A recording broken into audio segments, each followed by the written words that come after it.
Welcome friends, मैं राकेश शर्मा अपने channel एम्ब्रांस में आपका बहुत बहुत स्वागत करता हूं। दोस्तों, पिछले कुछ समय मैंने आपसे रीबर्थ की बात की और जब मैंने रीबर्थ की बात की तो मैंने आपसे कहा ये वो समय है हम सब के जीवन के अंदर जब हमारी शारीरिक रचना तो सेम रहेगी, लेकिन कहीं ना कहीं हमारी आत्मा का एक नया जन्म होगा और हमारा जो थॉट प्रोसेस है और हमारी जो सोच है, हमारा जो वैल्यूज़ सिस्टम है, जो पर्पस है, वो डिफ़ाइन होने वाला है। हम सब जानते हैं जब किसी चीज़ का जन्म होता है तो कहीं ना कहीं किसी को मरना भी पड़ता है। मरना किसे है? मरना उसे है जो आपको अब ऑलरेडी सर्व नहीं करता।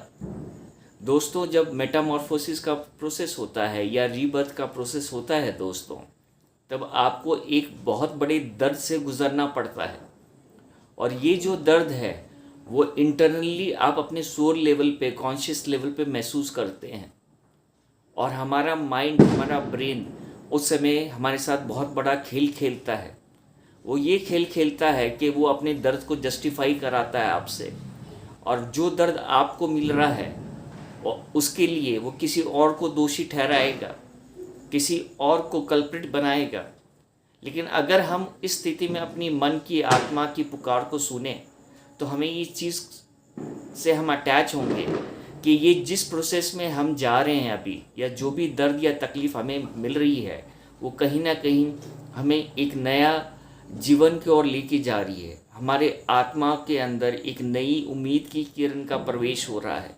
हम एक नए जीवन की तरफ जा रहे हैं और अगर हमें अपने नए जीवन की तरफ जाना है तो जो पुराना है उसे हमें ख़त्म करना पड़ेगा, उसे हमें नष्ट करना पड़ेगा।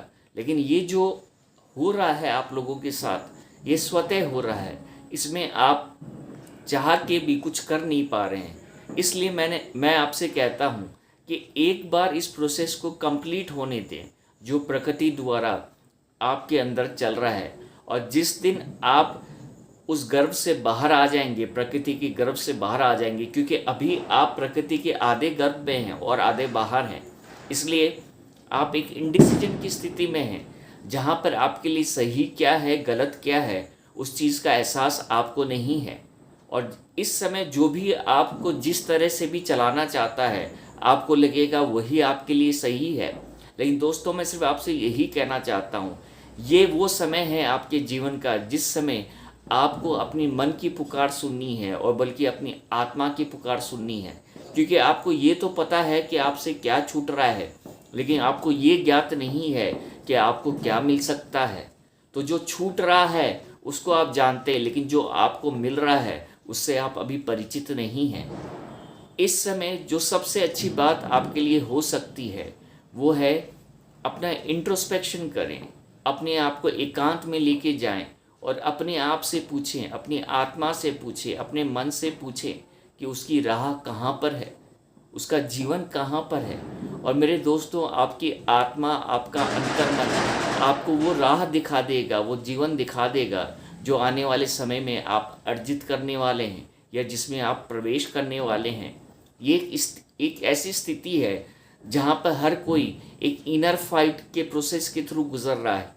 एक बहुत बड़ी इनर फाइट चल रही है जो बाहर से दिखाई नहीं दे रही है, जो फिजिकली हम देख नहीं पा रहे हैं, लेकिन जो हमारा इनर कॉन्शियस लेवल है उसमें एक दुविधा है, एक फाइट का प्रोसेस है और उस फाइट से हम बाहर निकलना चाहते हैं, because it is a very painful process. लेकिन यही वो प्रोसेस है जिसको हम रीबर्थ कहते हैं। क्योंकि जिस दिन आपकी आत्मा के अंदर एक किरण का प्रवेश होता है, एक लाइटनिंग का प्रवेश होता है, तो उसके अंदर जो अंधकार है, जो डार्कनेस है, वो हट जाता है। लेकिन हमें अंधकार में जीने की आदत पड़ गई है, इसलिए जब उस रोशनी की तरफ हम जा रहे हैं तो हम उसको बर्दाश्त नहीं कर पा रहे हैं। आप इस चीज़ से कनेक्ट कीजिए कि अगर मान लीजिए आप 1 घंटे 2 घंटे तक एक ऐसी जगह पे बैठे हैं जहाँ पे अंधेरा ही अंधेरा है और रोशनी की किरण नहीं है, और सडनली आपके रूम की लाइट ऑन होती है, तो आपकी आंखों पे अफेक्ट पड़ेगा। आपको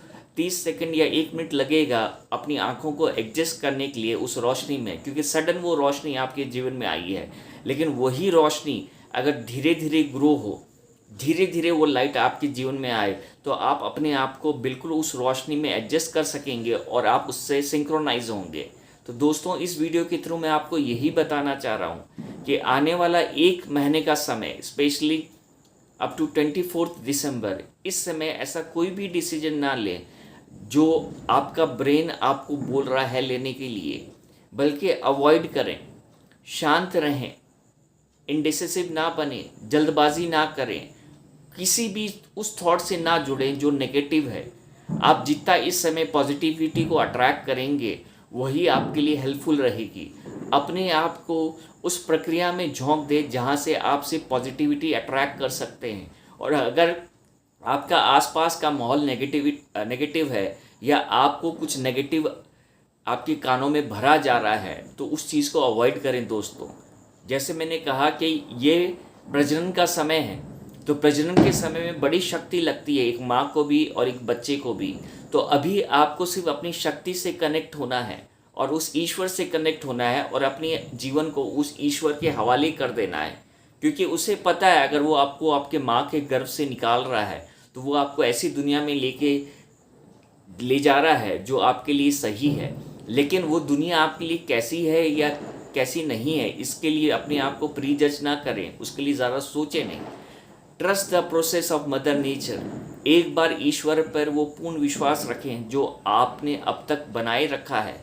और जिस समय ये 1 महीने से आप निकल जाएंगे तो 24 दिसंबर के बाद में आपके जीवन में काफ़ी सारी क्लैरिटीज़ आपको आने लगेंगी और फिर आपका जो ब्रेन गेम है जिसमें आप फंसे पड़े हैं वो अपने आप से ख़त्म होता जाएगा। उस इल्यूजन से आप बाहर निकल जाएंगे और आपके जीवन के लिए क्या सही है वो प्रकृति आपके सामने अपने आप से पैदा करके रख देगी। आपको अभी कुछ चीज़ें को फोर्स नहीं करना है अपने जीवन में। लेट गो कीजिए, अपने मन को शांत रखिए, अपने आप को हीलिंग दीजिए, अपने आप से कनेक्ट कीजिए और हमेशा जो कुछ भी पॉजिटिव आपको मिल सकता है इस समय में उसी से अटैच कीजिए और जो भी नेगेटिव वाइब्रेशन है उससे दूर रहें। अपने आप को सिंक्रोनाइज कर दीजिए इस यूनिवर्स में। ट्रस्ट मदर नेचर, अपने आप को माँ के हवाले कर दीजिए और ये भरोसा रखें कि जिस तरह एक बच्चे की केयर माँ से अच्छा कोई नहीं कर सकता, उसी तरह मदर नेचर अभी आपकी केयर कर रही है। एक बार अपने आप को सौंपें उस प्रोसेस में तो आने वाला समय, आने वाला रिजल्ट वो आप ही के फेवर में होगा।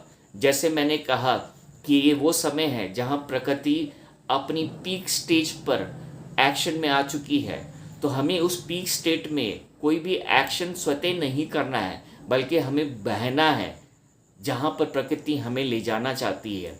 अपने मन का फॉलो करें, अपनी दिल की आवाज़ को सुने, अपनी आत्मा की पुकार को सुने, वही इस समय आपकी सबसे बड़ी स्ट्रेंथ है। और इसके अलावा बाहर से जो भी चीज़ आपको मिल रही है, अगर नेगेटिविटी मिल रही है या कोई आपको नेगेटिवली इन्फ्लुएंस कर रहा है या कुछ भी हो रहा है तो उस चीज़ को टोटली अवॉइड करें। सिर्फ अपने मन से जुड़े रहें, अपनी आत्मा से जुड़े रहें और ईश्वर से जुड़े रहें। मुझे 100% बिलीफ है ये वो समय है जब मेरा कृष्ण और आपका कृष्ण वो स्थिति आप हम लोगों के जीवन में लेके आएगा जहाँ पर खुशियाँ ही हमारे जीवन में वेट कर रही है। दोस्तों, trust the process of God and he will take you where you deserve in your life. Thank you very much दोस्तों इस वीडियो को देखने के लिए और उम्मीद करता हूँ आप अपने अंतर मन की पुकार से जुड़े रहेंगे, अपने अंतर मन से जुड़े रहेंगे जो आपको अंत में सही दिशा, सही मार्गदर्शन और सही राह दिखाएगा। Thank you very much my friend.